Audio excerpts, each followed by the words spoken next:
नमस्ते, नमस्कार। कैसे हैं? उम्मीद करता हूँ शानदार होंगे। आज जो हम लोग टॉपिक देखने वाले हैं वह है मैसूर। पिछले वर्षों के प्रश्न पत्र को अगर आप देखते हैं तो देखिएगा कि मैसूर से प्रश्न आपको लगभग दिखाई देगा। अच्छे लेवल का प्रश्न। प्रश्न ऐसे मिलेगा मैसूर से जो आपको लूसेंट या सामान्य बुक में आपको देखने को नहीं मिलेगा, है ना। पिछली बार भी या फिर उससे पहले भी बात करें तो सामान्य प्रश्न आपको नहीं देखने को मिलता है मैसूर में। मैसूर राज्य हम इतने अच्छे से डिजाइन किए हैं इसमें। मैं एक बार आपको एक झलक इसकी दिखाऊं कि इसमें प्रश्न तो आपको 40 ही दिखाई देंगे, लेकिन पॉइंट्स आपको जो हाईलाइट कलर है ये आपको अच्छे संख्या में दिखाई देंगे। तो प्रश्न आपको एक भी नहीं छूटेगा। अगर इससे आपने देख लिया तो ये समझ लीजिए कि एक भी प्रश्न आपका नहीं छूटेगा और ये बहुत ही आसानी से आप समझ लेंगे। बहुत ये ज़्यादा बोझ नहीं आपको पड़ेगा कि पढ़ना है, रटना है। नहीं, रटना भी नहीं है, बस केवल और केवल समझना है। आप हमारे साथ बने रहें आधे घंटे में, ये समझ लिए कि एक नंबर आपका सुनिश्चित हो जाएगा, चाहे पीटी में जाए या मेंस में जाए, है ना। तो चलिए शुरू करते हैं। समझते चलिएगा, बिल्कुल कहानी के माध्यम से समझते चलेंगे और सारी चीज़ें क्लियर हो जाएंगी। पीडीएफ भी मैं दे दूंगा, पीडीएफ रख लीजिएगा, टेलीग्राम से जाके पीडीएफ ले लीजिएगा। एग्जाम के पहले बस एक झलक देख लीजिएगा 5-10 मिनट का, उसके बाद आपका हो जाएगा क्लियर। तो चलिए शुरू करते हैं। मैसूर पढ़ने से पहले आपको वाडियार राजवंश के बारे में जानना होगा, है ना। क्योंकि वाडियार राजवंश ही है जो आपके आगे हैदर अली और टीपू सुल्तान को संरक्षण देगा और फिर ये लोग मैसूर के राजा बन जाएंगे, शासक बन जाएंगे। तो वाडियार वंश को जानना जरूरी है। वाडियार वंश जो राजवंश है इसकी स्थापना हो जाती है 1612 ईस्वी में। जी हाँ, 1612 ईस्वी में मैसूर में होती है ना। इसलिए ये मैसूर नाम से प्रसिद्ध होगा आगे चल करके। वाडियार राजवंश है मैसूर में। ईस्वी अगर पूछते तो 1612। हाँ, स्थापना हुआ किसके समय था? तो वेंकट द्वितीय। जी हाँ, ये भी ध्यान देना है।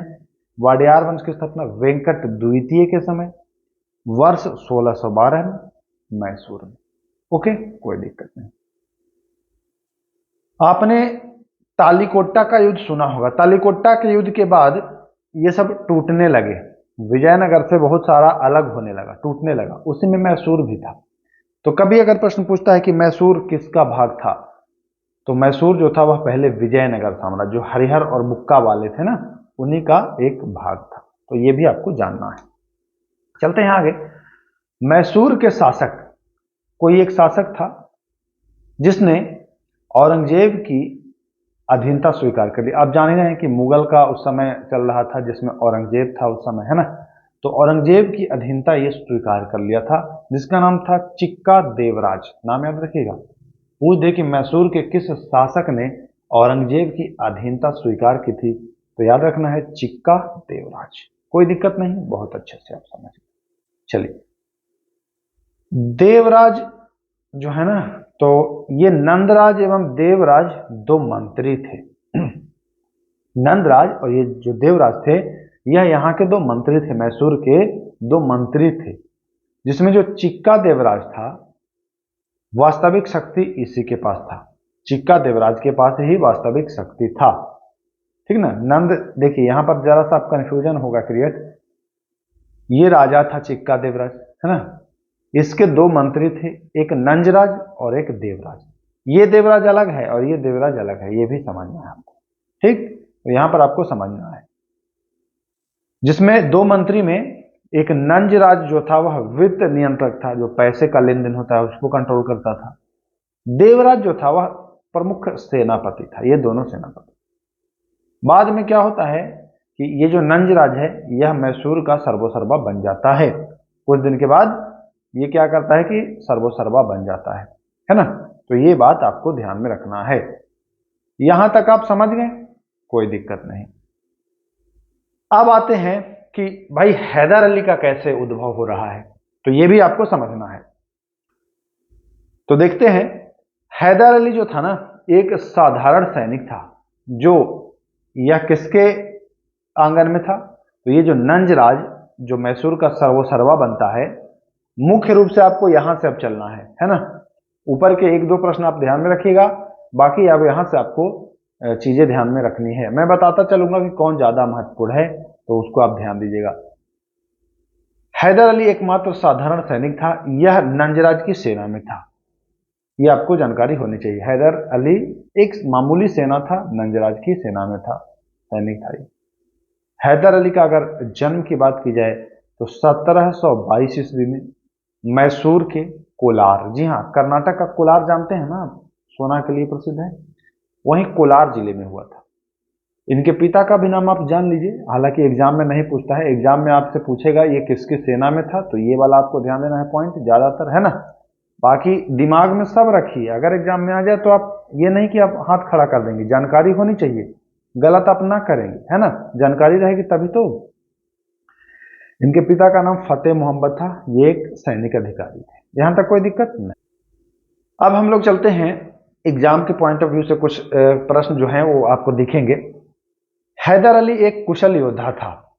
इसकी कुशलता से प्रभावित होकर, चूंकि ये नंजराज की सेना में था, तो ये बहुत मतलब योद्धा था। योद्धा का मतलब समझिए ना, कायर नहीं था, ये लड़ाकू था, कुशल योद्धा था। इसकी कुशलता से प्रभावित होकर जो नंजराज था, चूंकि नंजराज ही सर्वसर्वा हो गया था, इसने किले का फौजदार इसको बना दिया कि अरे भाई तुम इतने कुशल हो, तुम एकमात्र सेना हो, तुम फौजदार रहोगे। और इसे डिंडीगुल में फौजदार नियुक्त किया गया। तो ये भी प्रश्न पूछा जाता है कि हैदर अली को कहां में किले का फौजदार, तो डिंडीगुल। अब डिंडीगुल से ही ये गुल खिलाएंगे, समझना। फौजदार तो इनको बना दिया गया, लेकिन ये भाई साहब पढ़े लिखे नहीं थे, है ना, ये अनपढ़ थे। तो इन्होंने सोचा कि भैया हम फौजदार तो बन गए, योद्धा तो हैं, लेकिन हमें ज्ञान भी तो होना चाहिए। 1755 ईस्वी की बात है, ध्यान देना है। 1755 ईस्वी, 22 में जन्म हुआ है, 55 से कहानी शुरू हो रहा है। 55 में ये दो कार्य करते हैं, फौजदार बन जाते हैं तो दो कार्य करते हैं। ये सोचते हैं कि पहले जो हम अनपढ़ हैं, हम अपनी निरक्षरता को दूर करें। भैया थोड़ा बहुत जानकारी होनी चाहिए, ठीक ना, पढ़े लिखे रहेंगे तब कुछ पढ़ भी पाएंगे। दूसरा इन्होंने जो काम किया, इन्होंने कहा कि मैं अपने सेना को प्रशिक्षित करूंगा, ट्रेंड करूंगा, कि जो विदेशी हैं, शक्तियां हैं, उनसे लड़ सकूं, या मुगल हैं उनसे लड़ सकूं, है ना, जरूरत पड़ने पर। तो ये दो काम इसने शुरू किए। तो निरक्षरता को दूर करने के लिए एक ब्राह्मण थे, खांडेराव, नाम याद रखिएगा। हैदर अली ने खांडेराव को सलाहकार नियुक्त किया, है ना, इन्हीं को सलाहकार नियुक्त किया। पहला, अपनी निरक्षरता दूर करने के लिए ये सोचे कि चलो ये खांडेराव ब्राह्मण है, पढ़ा लिखा है, हमको सलाह देगा हमारी। भाई चूंकि देखिए होगा क्या ना, कि अब आप पढ़े लिखे तो है नहीं, अब आप बुढ़ापे में पढ़ तो नहीं पाएंगे, तो ये सोचा कि हम पढ़ तो नहीं पाएंगे, लेकिन हम रख लेते हैं एक सलाहकार जो हमको सारी चीजें बताएगा। तो इसलिए इन्हें खांडेराव को रख लिया। दूसरा ये क्या किया कि सेना को भी ये कहा था कि प्रशिक्षित करेंगे, तो फ्रांसीसी अधिकारियों को, फ्रांसीसी में जो आए थे उनको कहा कि हमारी सेना को आप ट्रेंड करिए, हम आपको जो भी होगा रकम दे देंगे। तो यहां तक समझ में आता। अब ये फ्रांसीसी की ही सहायता से, अब ट्रेनिंग के दौरान फ्रांसीसी कहे कि भैया ट्रेनिंग तो करा रहे हैं, लेकिन आपको शस्त्र भी रखना चाहिए। तो फ्रांसीसी के ही सहयोग से इन्होंने शस्त्रागार की स्थापना करी, आधुनिक शस्त्रागार, वही 1755 ईस्वी में। देखिए ये समय नहीं ले रहा है हैदर अली, सब कुछ तुरंत तुरंत कर रहा है, यहां तक कोई दिक्कत नहीं है। अब चलते हैं, मराठों ने मैसूर पर आक्रमण कब किया। देखिए मैसूर अपने आप को डेवलप कर रहा था, लेकिन मराठा जो शिवाजी वाला मराठा था, वो भी भाई सोच रहा था कि उसको लपेटे मिलने, हड़पे। तो मराठों ने मैसूर पर 1759 में आक्रमण किया। इसमें हैदर अली उस समय जान ही रहे थे कि फौजदार था। तो हैदर अली ने अहम भूमिका निभाई। जो नंजराज शासक था, नंजराज काफी खुश हुआ कि अरे यार ये तो बहुत तगड़ा आदमी है, ये फौजदार था, और मात्र छोटा सा फौजदार, और ये पूरी सेना को ऐसे किया। चूंकि वो तो उधर सेना को प्रशिक्षित भी करा रहा था, वो सब चीज जान रहा था।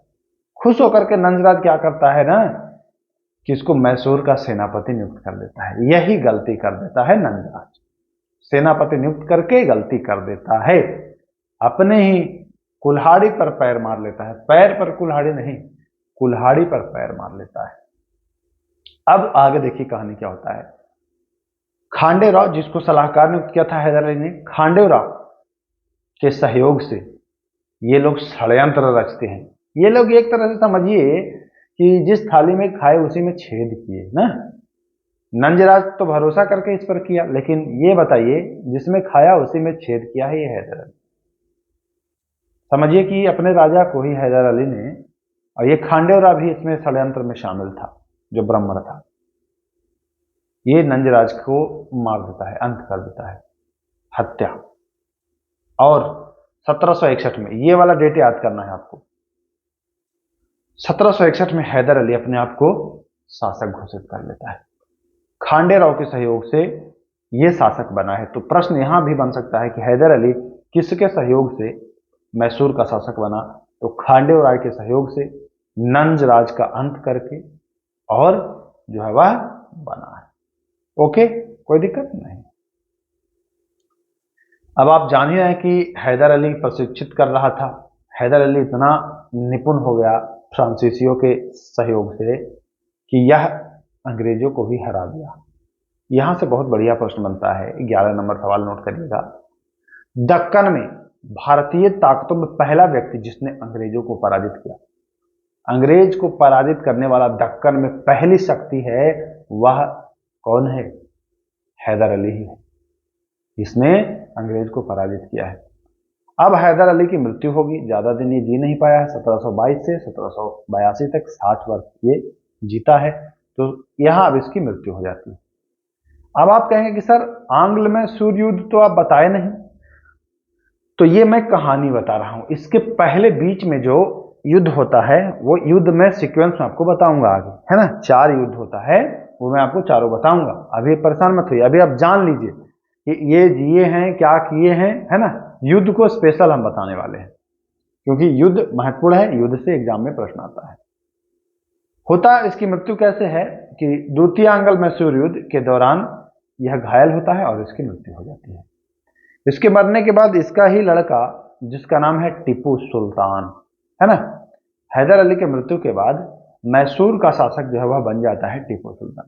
पेशेंस रखिए, मैं आप लोगों को चारों आंग्ल मैसूर युद्ध और जो संधियां हुई हैं उनके दौरान दरमियान के क्या कार्य हुए हैं सब बताने वाला हूं। अभी पहले इनके हिस्ट्री आप जान लें कि ये कैसे थे, कैसे जिए, कैसे मरे, है ना। फिर इनके बीच के जो महत्वपूर्ण कार्य हैं वो मैं आपको बताऊंगा, ताकि सीक्वेंस में आप अच्छे से याद रखेंगे। चलिए, तो टीपू सुल्तान इसका पुत्र है। अब टीपू सुल्तान बनता है शासक।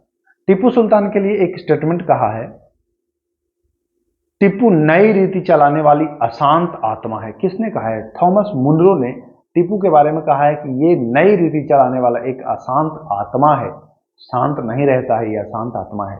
टीपू सुल्तान के बारे में थॉमस मुनरो ने कहा है। टीपू सुल्तान क्या करते हैं कि बादशाह की उपाधि धारण करते हैं। किस वर्ष करते हैं?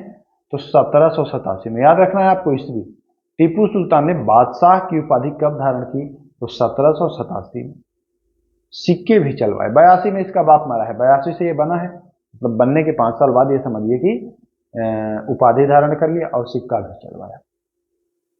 फ्रांसीसी से अच्छी मित्रता थी, तो फ्रांसीसी कुछ सैनिक ने कहा कि सर आप जैकोबिन क्लब का सदस्य बनिए। जैकोबिन क्लब जो था ना, वो फ्रांसीसियों का एक क्लब था जो फ्रांस में भी चलता था, उसके कुछ सदस्य भारत में भी बन रहे थे। तो सैनिकों ने कहा कि आप भी जैकोबिन सदस्य का हिस्सा बनिए। तो टीपू ने स्वीकार कर लिया और एक स्वतंत्रता का वृक्ष लगाया, है ना। ये आपको ध्यान रखना है। कहां में? कहां में? तो श्रीरंगपट्टनम। यहां याद रखना है कहां में इसमें शामिल हुआ, तो श्रीरंगपट्टनम। अब हम लोग बात करते हैं वो 4 आंग्ल मैसूर युद्ध, जो महत्वपूर्ण है, आपको जानना चाहिए, जहां से प्रश्न एग्जाम में डायरेक्ट आते हैं। देखिए, कुछ लोगों को बोरिंग लगेगा ये क्लास, जो रटुआ होंगे, जो बस रटने पर भरोसा करते होंगे, उनको बोरिंग लगेगा। लेकिन जान लीजिए, बिहार दरोगा में कुछ ऐसे कॉन्सेप्चुअल सवाल आ जाते हैं ना कि आप रट के, अब देख लीजिए लूसेंट में पढ़ के आप ये सारी चीजें नहीं पाएंगे। कोई भी एक बुक में देख लीजिए, ये सारी चीजें आप नहीं पाएंगे। और वही बिहार दरोगा का 2023 का एग्जाम देख लीजिए, ऐसा प्रश्न पूछा है कि हैदर अली के मरने के बाद कौन बना मैसूर का शासक? आप रटते रह जाएंगे, लूसेंट नहीं मिलेगा। छोटी बुक आप रटते रहेंगे, नहीं मिलेगा। ऐसे बहुत प्रश्न मिलेंगे। तो चलिए, 4 आंग्ल मैसूर युद्ध है, चारों को हम लोग पढ़ेंगे। इसमें पहला को छोड़ करके, जो पहला आंग्ल मैसूर युद्ध है, जो हैदर अली लड़ रहा था, इसमें अंग्रेज हारा है और बाकी में अंग्रेजों की विजय हुई है। 3 में अंग्रेज, 2, 3, 4 में जीता है। पहले को छोड़ करके सब में जीता है अंग्रेज, है ना। पहला आपने देखा था ना कि दक्कन में अंग्रेजों को हराने वाला पहला व्यक्ति हैदर अली ही था, तो पहला में हारा है। और चतुर्थ के बाद मैसूर का विभाजन कर दिया जाता है, समाप्त कर दिया जाता है, सबको बांट दिया जाता है, सभी लोगों को, निजाम को, मराठा को कुछ कुछ बांट दिया जाता है। तो ये चीजें होंगी। हम लोग देखते हैं चारों मैसूर युद्ध के बारे में और जानकारी प्राप्त करेंगे एग्जाम के पॉइंट ऑफ व्यू से। इसमें देखते हैं कैसे प्रश्न आते हैं। तो सीधा प्रश्न पूछता है, प्रथम आंग्ल मैसूर युद्ध कब हुआ था? तो इस भी याद रखना है, 1767 से 1769, 2 वर्ष का ये युद्ध हुआ था। 1767, 1767 से 1769 किसके बीच? तो जान ही रहे हैं कि हैदर अली 82 में मरा है, 1722 से 82, तो 82 तक के जो भी युद्ध होगा वो यही लड़ेगा, हैदर अली और अंग्रेज के बीच। इसमें समझ लीजिए कि हैदर अली जीत ही गया, एक तरह से जीता ही था, जीता हुआ ही माना जाएगा। प्रथम आंग्ल मैसूर युद्ध में मराठा और निजाम शुरुआत में तो अंग्रेज का साथ दे रहे थे, लेकिन लास्ट में वो थोड़ा सा गड़बड़ा गए थे। लेकिन फिर अभी आपको याद रखना है कि मराठा और निजाम अंग्रेज की ही ओर से लड़े थे, है ना। चलिए, अब 2 साल का ही युद्ध हुआ है, 69 में इसकी समाप्ति हो गई। तो यहां से प्रश्न पूछता है कि प्रथम आंग्ल मैसूर युद्ध किस संधि के द्वारा? मद्रास में एक संधि हुई 1769 में, 4 अप्रैल को, याद रखना है, 1769 में। अच्छा, अन्य किताब में आपको ये डेट भिन्न मिल सकता है, तो 69 कम से कम आपको याद रखना चाहिए। डेट आपको अलग मिल सकता है अन्य किताब में, सारे किताब में अलग अलग। कुछ किताब तो प्रथम आंग्ल मैसूर युद्ध देते हैं 1768-69, है ना। तो किताब अपने ऊपर वो कर देता है, जो भी मनाता है छापते रहता है, आपको कोई भी एक डेट याद रख लेना है। चलिए, 4 अप्रैल 1769 को एक संधि होता है, इसी से ये समाप्त हो जाता है।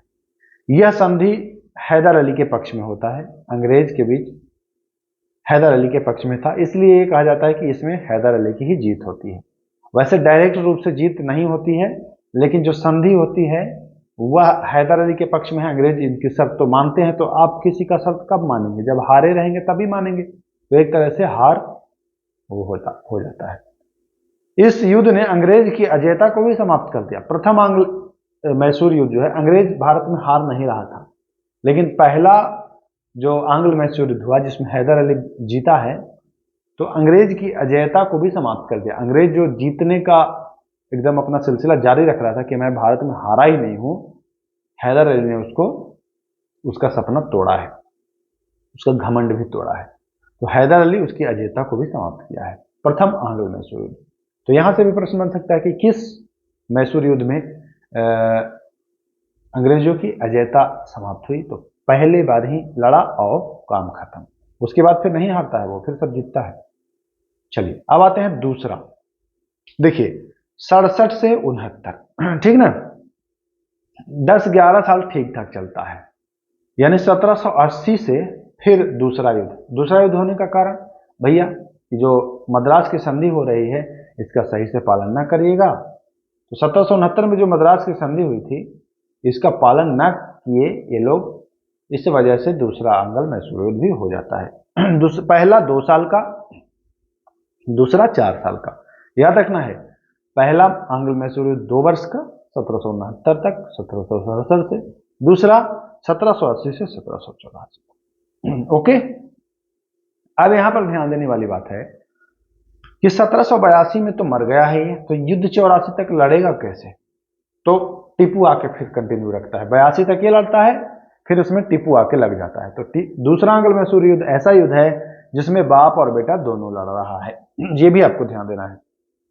दूसरा आंग्ल मैसूर युद्ध ऐसा है जिसमें दोनों लड़ता है, बाप भी और बेटा भी, तो ये भी ध्यान देना है।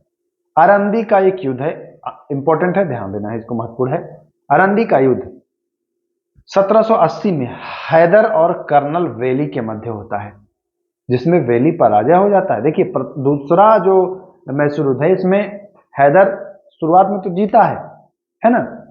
वेली को यह हराता है 1780 में, लेकिन आगे देखते हैं क्या होता है। द्वितीय आंग्ल मैसूर युद्ध में वारेन हेस्टिंग आ जाता है, और वारेन हेस्टिंग पोर्टोनोवा के युद्ध में वारेन हेस्टिंग एक टुकड़ी भेजता है, एक टुकड़ी इसके नेतृत्व में, आयरकोट के नेतृत्व में। ये पूछता है, बहुत इंपॉर्टेंट है, ये वाला ध्यान रखना कि द्वितीय आंग्ल मैसूर युद्ध में वारेन हेस्टिंग किसके नेतृत्व में सेना भेजा था। तो जब देखा वारेन हेस्टिंग की वेली को तो ये हरा दिया 1780 में, तो कहा कि ठीक है, वेली को हरा दी हो ना, जा रहा है हमारा आयरकुट, कूटेगा तुमको। तो वारेन हेस्टिंग ने आयरकुट के नेतृत्व में एक सेना भेजता है, और वो आयरकुट का जो सेना है हैदर अली को पराजित कर देता है। इसी युद्ध में मृत्यु हो जाती है 7 दिसंबर 1782 को।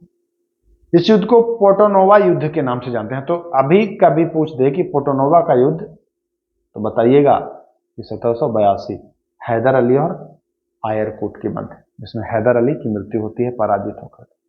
ओके, हैदर अली मर गया, अब आ जाता है टीपू सुल्तान। टीपू सुल्तान भी लड़ता है, 2 साल तक लड़ता है, ये भी हार जाता है। आधा में से लड़ा है, हारा हुआ युद्ध, तो ये भी हार जाता है। मंगलौर की संधि होती है, पहला मद्रास की संधि, दूसरा मंगलौर की संधि। ये याद रखना है, मिलान कराने के लिए देगा कि युद्ध समाप्ति का जो संधि है वो मिलान करें। पहला मैंगलोर, दूसरा मैसूर, तीसरा श्रीरंगपट्टनम। तो आपको याद रखना है, पहला है मद्रास, दूसरा है मंगलौर। तो ये ध्यान रखना, मंगलौर की संधि, युद्ध समाप्त होगा 84 में, संधि से ही होगा, तो 1784 याद रखना। किसके बीच होता है? तो भाई इसका बाप तो मर गया है टीपू का, तो टीपू तो रहेगा ही, और एक था लॉर्ड मैकॉटन। तो ये भी आपको याद रखना है, मंगलौर का जो युद्ध, जो संधि हुई है, यह मैकॉटन और टीपू के मध्य हुआ है 1784 में। अच्छा सवाल है, आपको ध्यान रखना। चलिए आगे चलते हैं। मंगलौर की संधि जब ये हो जाता है, तो मंगलौर की संधि में ये मैकॉटन जो है ना, ये थोड़ा सा रियायत दे देता है इसको, टीपू सुल्तान को। इससे चिढ़ जाता है वारेन हेस्टिंग, वही वारेन हेस्टिंग जो आयरकुट के नेतृत्व में 1780 में भेजा था सेना, 82 में, है ना। तो ये नाराज होता है और ये कहता है, चिल्ला करके बोलता है, मंगलौर की संधि होने के बाद ये चिल्ला करके बोलता है कि यह लॉर्ड मैकॉटन कैसा आदमी है, मैं अभी भी विश्वास करता हूं कि वह संधि के बावजूद भी कर्नाटक खो देगा। मतलब इतना सहजता दिखा रहा है मैकॉटन टीपू के साथ, ये कैसा आदमी है। अप्रत्यक्ष रूप से बोल रहा है कि एकदम लग रहा है ये गधा टाइप का है, ये कैसे संधि कर लिया, उसके बाद देखो उससे कैसा व्यवहार कर रहा है, वो हारा हुआ है, उसके साथ कैसा व्यवहार कर रहा है। कह रहा है कि हमको अभी भी लग रहा है कि ये कर्नाटक हाथ से जाएगा, ये जिस तरीके से ये उससे कर रहा है, ये जाएगा कर्नाटक। तो ये आपको जान लेना है। वारेन हेस्टिंग नाराज हो जाता है इससे, ये भी आपको ध्यान देना है। चलिए अब आते हैं कि टीपू सुल्तान भैया युद्ध तो हार गए हैं, हारने के बाद देखिए क्या होता है। टीपू सुल्तान बादशाह की उपाधि धारण करता है, हार जाता है, लेकिन फिर भी भाई, अब देखिए हारा तो है दूसरा, लेकिन मैकॉटन उतना इस पर क्रूरता नहीं किया है, उतना बुरी तरह से इसको नहीं हराया है। तो ये अभी जोश में है, बादशाह की उपाधि धारण करता है श्रीरंगपट्टनम में। कौन? टीपू सुल्तान। कहता है भाई मैं बादशाह हूं, तो बादशाह की उपाधि धारण करता है ये टीपू सुल्तान वर्ष 1787 में श्रीरंगपट्टनम। दूसरा तो समाप्त हो गया। देखिए पहला हुआ था 1767 से 69, दूसरा 80 से 84, तीसरा 90 से 92। ईस्वी याद रखना है भैया, ईस्वी इंपॉर्टेंट है, मेल मिलाप मिलान कराने के लिए दे देगा, फंसा देगा आपको। 2 साल का, पहला 4 साल का, पहला 2 साल का, दूसरा 4 साल का, फिर तीसरा 2 साल का। दक्कन पर राजनीतिक प्रभुता जमाने के लेकर के तीसरा युद्ध होता है। पहला मद्रास की संधि से समाप्त, दूसरा आपने देखा, तीसरा आप देख रहे हैं कि मैसूर, है ना। मद्रास, मंगलौर और मैसूर, 3 संधि हो रही, तीनों म से नाम है। मद्रास की संधि पहला, मंगलौर की संधि दूसरा, और मैसूर की संधि तीसरा, है ना। तीनों, तीसरा श्रीरंगपट्टनम, मैसूर नहीं है, मैसूर तीसरा मैसूर युद्ध है, भूल बस मैसूर की संधि ध्यान में आ गया। तो श्रीरंगपट्टनम की संधि तीसरा समाप्त होता है। अब देखिए ये ध्यान देना है आपको युद्ध उसी वर्ष समाप्त हो रहा है, संधि के तुरंत, है ना। यानी कि अगर कभी पूछे कि भैया ये संधि कब हुई थी, तो आपको अगर युद्ध भी याद है कि कब से कब तक चला था, तो पहला 69, तो पहला बताएंगे 69 में, 1769 में हुआ था मद्रास। दूसरा तो कहेंगे अच्छा दूसरा 1784 में खत्म है, तो दूसरा 84 में मंगलौर। तीसरा तीसरा कहेंगे 2 साल का था, 90 से 92, यानी श्रीरंगपट्टनम की संधि कब हुई थी, 92 में। तो ऐसे करके आप याद कर सकते हैं। ये बहुत गंदी संधि हुई। टीपू सुल्तान समझिए कि इसमें बुरी तरह से हारे हैं, इतना बुरी तरह से हारे हैं कि टीपू को अपने देश का लगभग आधा भाग, समझ रहे हैं, पूरे अपने जो मैसूर का आधा भाग अंग्रेज को देना पड़ा। ठीक, और 3 करोड़ रुपया, 1792 ईस्वी में 3 करोड़ रुपया, आप समझ रहे हैं आज के मिलियन बिलियन रुपया के बराबर होगा। 3 करोड़ रुपया, है ना, कई 1 बिलियन रुपया के बराबर होगा, और भी ज्यादा, इतना दिन पहले बहुत ज्यादा रकम होगी, है ना। तो ये, अब इसके पास पैसे तो इतने थे नहीं पूरे, तो कहा गया कि आप अपने दोनों बेटों को भेजिए बंधक के रूप में। तो टीपू सुल्तान के दोनों बेटे को बंधक बनाता है कॉर्नवालिस, लॉर्ड कॉर्नवालिस, याद रखना है आपको। लॉर्ड कॉर्नवालिस इस युद्ध में था, टीपू सुल्तान के साथ लड़ने वाला लॉर्ड कॉर्नवालिस। परेशान मत होइए, आखिरी में मैं आपको सब बता दूंगा, कौन था, कब था, क्या था, किसके साथ लड़ाई हुआ था, है ना। परेशान बिल्कुल मत होइए। तो तीसरा आंग्ल मैसूर युद्ध में कौन था, कॉर्नवालिस था, और टीपू बुरी तरह से हारता है, बंधक भी अपने बेटों को बनवाता है। यह संधि इतना धमाकेदार हुआ कि कॉर्नवालिस कहता है कि देखे, अपने मित्रों को हम, मतलब अपने मित्र से ज्यादा सहयोग लिए बिना ही अधिक भयानक बनाए, अपने मित्रों को अधिक भयानक बनाए बिना ही अपने शत्रु को लंगड़ा कर दिया है। अपने शत्रु को क्या कर दिया गया, लंगड़ा। अब भाई उसे इतना पैसा ले लिए, आधी संपत्ति ले लिए, उसके बेटे को कब्जे में लिए, तो लंगड़ा ही तो बन गया, है ना। तो ये कॉर्नवालिस का स्टेटमेंट था, ध्यान देना है, क्योंकि तीसरे आंग्ल मैसूर युद्ध में कॉर्नवालिस से ही लड़ रहा था टीपू सुल्तान से। अब आते हैं कि शेर ए मैसूर के नाम से टीपू सुल्तान, कभी ऑप्शन दे कि शेर ए मैसूर किसे, तो टीपू को। टीपू सुल्तान की जो झंडा था उस पर शेर की तस्वीर था, ये भी दोनों याद रखना है, शेर से आपको टीपू सुल्तान याद कर लेना।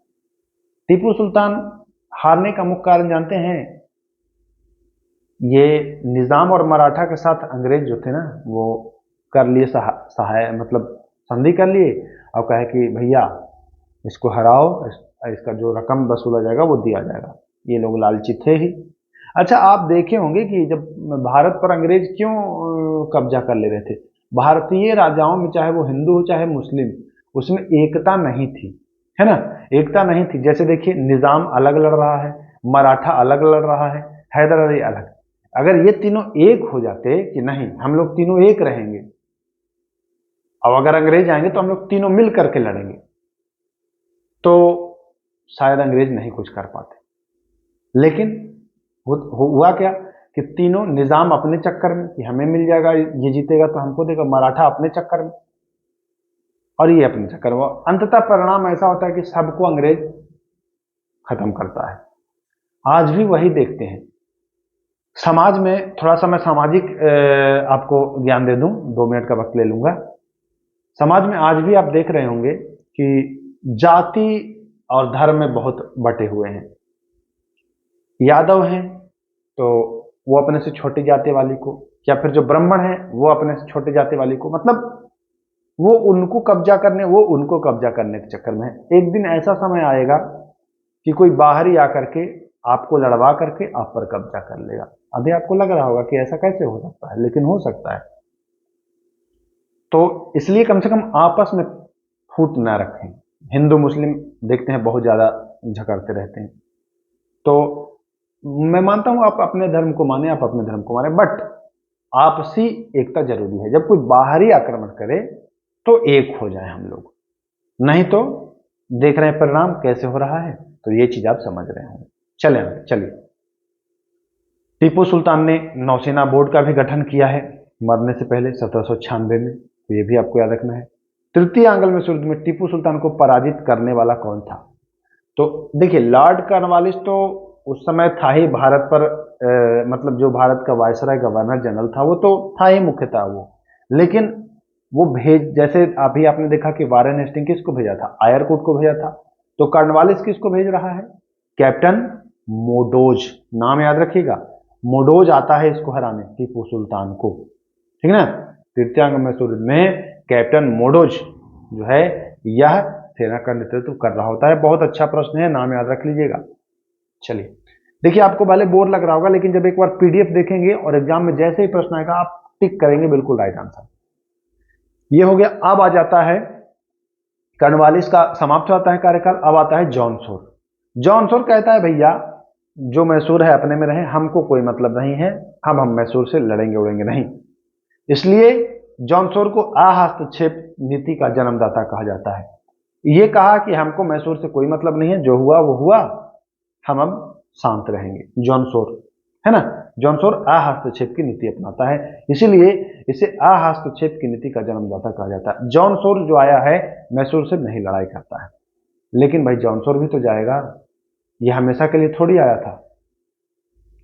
जॉनसोर के बाद आता है वेलेस्ली। वेलेस्ली कहता है कि ना ना ना ना ना, मैं तो हमारे जो पूर्वज काम किए हैं मैं वो करूंगा, मैं तो नहीं हस्तक्षेप की नीति अपनाऊंगा। तो वेलेस्ली और टीपू के मध्य ये चौथा और आखिरी आंग्ल मैसूर युद्ध होगा 1799 ईस्वी में। याद रखना है ईस्वी 1799 ईस्वी में।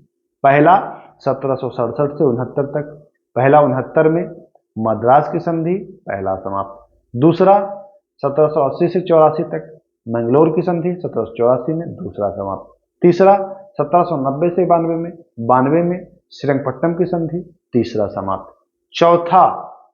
चौथा जो होता है 1799 में, इस युद्ध में ये मारे जाएंगे। देखिए दूसरे युद्ध में इसके पिताजी मारे गए थे, हैदर अली 1782 में, है ना, और चौथे में ये मारे जाएंगे। तो ये भी आप अच्छे से याद कर लेंगे। चतुर्थ आंग्ल मैसूर युद्ध में वेलेस्ली के साथ किसने आक्रमण किया था? तो वेलेस्ली, तो देखिए उस समय भारत में हेड तो वेलेस्ली ही था, गवर्नर जनरल वायसराय, लेकिन ये भेज रहा था अपने साथ, ये कैप्टन रख रहा था। तो वेलेस्ली के साथ जो पूरब से आक्रमण किया था वह था जनरल हैरिस। ये दोनों पूरब की ओर से चढ़ाई किया था, ठीक ना। ध्यान रखना है, कभी अगर डीप में पूछे कि चतुर्थ आंग्ल मैसूर युद्ध में वेलेस्ली का साथ किसने दिया था, तो जनरल हैरिस ने, ठीक। और ये युद्ध हुआ था, इसका नाम था मलावली का युद्ध, नाम याद रखना है, मलावली का युद्ध हुआ था, जिसमें चतुर्थ आंग्ल मैसूर युद्ध के दौरान जिसमें जनरल हैरिस और टीपू, ठीक। पश्चिम से इसमें आक्रमण किया था जनरल स्टुअर्ट, इसका नाम है हैरिस का युद्ध। जी हाँ, हैरिस का युद्ध। और ये हैरिस नहीं है, भूल बस हैरिस में यहाँ पर लिख दिया हूँ, ये नाम आप वो कर लीजिएगा, सदासीर नाम है इसका। जो स्टुअर्ट जो था ना वो सदासीर का युद्ध, नाम याद रखना है सदासीर। इसको मैं मिटा करके लिख देता हूँ यहाँ पर। हाँ, पश्चिम से जो आक्रमण किया था स्टुअर्ट, यह सदा हैरिस उसका नाम था, इसलिए उसका नाम टाइप हो गया बाय मिस्टेक, सदासीर, सॉरी, सदासिर के युद्ध में ये दो, मलावली और सदासिर, चतुर्थ आंग्ल मैसूर युद्ध के दौरान ये दोनों युद्ध हुआ है जिसमें ये लड़ता है। तो यहां तक ध्यान देना है। इस आंग्ल मैसूर युद्ध में टीपू सुल्तान मारा जाता है। गवर्नर जनरल जो वेलेस्ली था ये सांस भरता है और कहता है कि अब जो ये पूर्व का जो राज्य है यह हमारे कदमों में, चूंकि वो पूरब से चढ़ाई किया था, देखे थे ना आप, अभी बताए कि वो पूरब से हैरिस के साथ और स्टुअर्ट पश्चिम से, है ना। तो कहा कि अब ये जो पूर्व का इलाका है इधर का, ये हमारे कदमों में है। पूर्व का इलाका का मतलब ये समझिएगा, एक तो जैसे मराठा में ये पूरब से किया था, और दूसरा पूरब कहने का इसका मतलब था कि ये जो अंग्रेज हैं ये पश्चिम के हैं, है ना, भारत को ये पूरब मानते हैं। तो भारत को ये पूरब मानते हैं, तो ये समझिए कि यहाँ पर आक्रमण किए, तो इनका ये भी कहना था कि पूरब के जो अब राज्य हैं वो हमारे कदमों में हैं। यहां से बहुत अच्छा प्रश्न बनेगा, 41 नंबर देखिएगा। टीपू तो मर जाता है, इसके बाद इनके परिवार के सदस्यों को कैद करके रखा जाता है वेल्लौर में। जी हाँ, वेल्लौर में कैद करके रखा जाता है। अच्छा प्रश्न है, ये भी ध्यान देना है आपको। टीपू की मृत्यु के बाद मैसूर का राजा बना था। देखिए ये प्रश्न, हाँ, बिहार दरोगा में यही प्रश्न आया था। ये प्रश्न आपको ल्यूसेंट में नहीं मिल रहा था, है ना। तो यही प्रश्न जो नहीं मिलेगा वो पूछ देगा आपसे, आप पढ़े रहेंगे फिर भी हो जाएगा अरे बेकार हो गया। तो मरने के बाद 2 वर्ष का बालक उसका मर गया, बाकी निजाम को कुछ क्षेत्र दिया, कुछ मराठा को दिया, और 2 वर्ष का ये बालक था, वाडियार वंश का ही था। आपने शुरुआत में ही देखा कि वाडियार वंश से ही ये छीना था, फिर वाडियार वंश को ये मिल रहा है। तो वाडियार वंश का 2 वर्ष का बालक था कृष्णराज, उसको कृष्णराज 2, है ना, नहीं 3 है कृष्णराज 3 को ये मिल जाता है, राजा बना दिया है मैसूर का। मैसूर जो चतुर्थ मैसूर युद्ध की सफलता के बाद जो वेलेजली है, इसने इसे वेलेजली को मर्क्विस की उपाधि मिलती है। किसकी? मर्क्विस की उपाधि मिल जाती है। मैं मर्क्विस की है क्या है जानते हैं? जब लंदन ब्रिटेन में जो धनी आदमी होते थे, अमीर होते थे ना, उनको उपाधि दी जाती है, अमीर आदमी को कहा जाता था। तो जिसको भी मर्क्विस की उपाधि मिला, किसको? वेलेजली को। तो ये भी ध्यान रखना कि किस युद्ध के बाद या किसको दमन करने के बाद, तो मैसूर को दमन करने के बाद इससे मर्क्विस की उपाधि मिली थी। तो चलिए, मैं उम्मीद करता हूं कि इस 36 मिनट में आपने मैसूर पूरी तरह से अपने काबू में कर लिया है। इसका मैं पीडीएफ आपको दे दूंगा, पीडीएफ टेलीग्राम से प्राप्त कर लीजिएगा, और वीडियो को देखने के बाद, समझने के बाद एक नज़र पीडीएफ पर मार लीजिएगा, हफ्ते में या 8-10 दिन पर बस एक बार सरसरी निगाहों से आप देख लीजिएगा। आप ये जीवन भर नहीं भूलेंगे, जो पूरी कहानी के माध्यम से मैं बताया हूँ, आप कभी नहीं भूलेंगे। तो मैं आपसे ये एक सवाल जानना चाहता हूँ, अगर आप लोग चाहते हैं कि सारे टॉपिक पर आपको ऐसे नॉलेज दे दूँ, जैसे 1857 से प्रश्न आता है, तो अगर कहेंगे आप तो 1857 से भी एकदम ऐसे ही कंप्लीट वीडियो में उपलब्ध करा दूंगा, कहानी के माध्यम से चीज़ों को समझाते हुए। बस आपके कमेंट का बेसब्री से इंतजार है, कमेंट करिए, वीडियो हाजिर। तो चलिए इजाज़त चाहते हैं, फिर मिलेंगे। अच्छा रुकिए, सबर, ऐसा नहीं कि यहीं तक छोड़ दूंगा, एक सीरीज में और लाऊंगा। जो टॉपिक मैं करा दे रहा हूं उनके ऑब्जेक्टिव क्वेश्चंस भी मैं कराऊंगा, ताकि जो पढ़े हैं जब एग्जाम का डेट नजदीक आएगा तो एक रिवीजन हो आपका फराटेदार। इस बार किसी भी हाल में आपका सिलेक्शन होना चाहिए। अच्छे से हमसे जुड़े रहिए, बेहतरीन कंटेंट आपको उपलब्ध कराएंगे। ये जितना भी कंटेंट दिए हैं, कोई एक बुक में ये नहीं मिलने वाला है आपको। और एग्जाम में देखिए, उठा करके छोटे से बड़े एग्जाम, इसको पढ़ लेंगे तो आपको फिर छोटे से बड़े किसी भी एग्जाम के लिए कुछ भी पढ़ने की आवश्यकता नहीं पड़ेगी। तो चलिए वीडियो को समाप्त करते हैं। नमस्कार, जय हिंद।